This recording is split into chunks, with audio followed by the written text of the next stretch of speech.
Let's move on to a much more simpler and easier member of the royal family to talk about. Andrew Mountbatten-Windsor. Uncomplicated chap. There's no drama there, is there? Andrew Mountbatten-Windsor has now paid his first visit to the farmhouse on the Sandringham estate, where he is expected to live after leaving Royal Lodge. According to several reports, the visit was far from pleasant. In fact, multiple media outlets claim Andrew appeared clearly angry, distressed, and openly furious when he first saw the house. One insider even described his behavior as a full-blown tantrum, a word often linked with Andrew in past reports. This information comes from the Mirror, the Daily Mail, Hello magazine, along with royal reporters closely following this move. Once again, claims about Andrew Mountbatten-Windsor point toward troubling signs of entitlement. Today on Famex, we'll break down exactly what happened during that visit, what is known about the farmhouse, why Andrew seems so upset, and what this situation reveals about where his life truly stands right now. Don't forget to share your thoughts as we go. Look, we've been up to what we believe is a place called Marsh Farm. It's at Sandringham.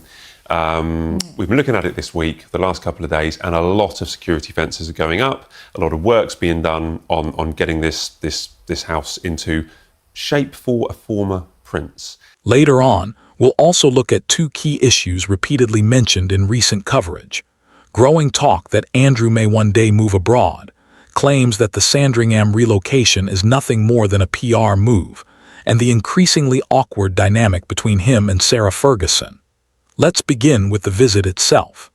Andrew recently traveled to the Sandringham estate in Norfolk to see Marsh Farm, a 5-bedroom farmhouse located several miles from the main house. This marked his first confirmed visit to the property, which has been vacant for years and is still being renovated. Reports say Andrew walked around the site, checked the renovation progress, and handled practical matters like curtain measurements. On the surface, this sounds routine, but behind the scenes, sources say his reaction was far from calm. The Mirror claimed Andrew was shocked by the house, calling it cramped and rundown. We think that it should be, or we're led to believe, that he should be out of or into his permanent home by Easter. However, he could be out of Royal Lodge and into a temporary place by the time of his birthday, his 66th birthday, next month. These photos of Marsh Farm, it's a ramshackle place. It's run down. A source speaking to the Daily Mail said Andrew had no desire to live at Marsh Farm and hadn't stayed in a place that's small since leaving Buckingham Palace decades ago. That point is important. This is not just a simple move. Andrew is going from a 30-room mansion in Windsor Great Park to a 5-bedroom farmhouse that still appears unfinished.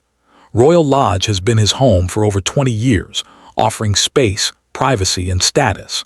Marsh Farm, even after renovations, cannot compare. Andrew is fully aware of that.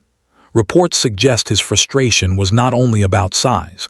Other issues also bothered him. During the visit, pest control vans were seen at the farmhouse. While the reason hasn't been officially confirmed, some claims mention rats, and that alone drew headlines. There are also concerns the property may face flooding due to its location. To be fair, work is ongoing. Security upgrades include CCTV, a 6-foot fence, and extra monitoring. Internet installation is underway, and landscaping plans aim to improve privacy since the farmhouse sits near a public path. For many people, this would still be a wonderful home. Be happy there, Arthur. Well, I mean, people describe the Sandringham estate as not very nice, but I mean, it's beautiful. I mean, it's just tree lined. It's absolutely where that farm is. It's not on. It's over by the other side of the road. You know, it's not in the actual estate, but it's part of it. Personally, I'd be happy living there, but Andrew clearly felt the opposite, and his reaction surprised many. Royal author Robert Jobson told Hello magazine that Andrew appears restless and is signaling to the king and palace staff that he won't leave quietly. Jobson described him as delaying the process and refusing to fully accept his situation, even though the decision is final. Timing now matters. Moving trucks have been spotted at Royal Lodge, and Andrew is expected to leave before his birthday in mid-February, when the keys will officially return to the Crown estate. His time at Royal Lodge is ending, whether he agrees or not. Until Marsh Farm is ready, he is expected to stay at Wood Farm Cottage on the Sandringham estate. The cottage, once used by Prince Philip, is smaller and meant to be temporary. One source recently said Andrew has accepted the move and knows this is his future. That may be true logically, but his reaction suggests he is still struggling emotionally. Last October, Andrew lost his remaining royal titles and honors. Buckingham Palace said this followed serious judgment failures and reaffirmed the king's support for abuse survivors. Andrew denies all allegations linked to Jeffrey Epstein. Still, his role in the royal family has permanently changed. This move isn't just about housing. It's about control and distance, away from Windsor, London, and royal life. That leads us to Sarah Ferguson. Despite divorcing in 1996, Sarah continued living with Andrew at Royal Lodge for years. Recently, reports suggest their relationship is no longer close. Some outlets say Sarah is also expected to leave, though her next home is unknown. Notably, recent stories no longer show them as united. Instead, they hint at tension, separation, and claims that Sarah and their daughter Eugenie have cut him off.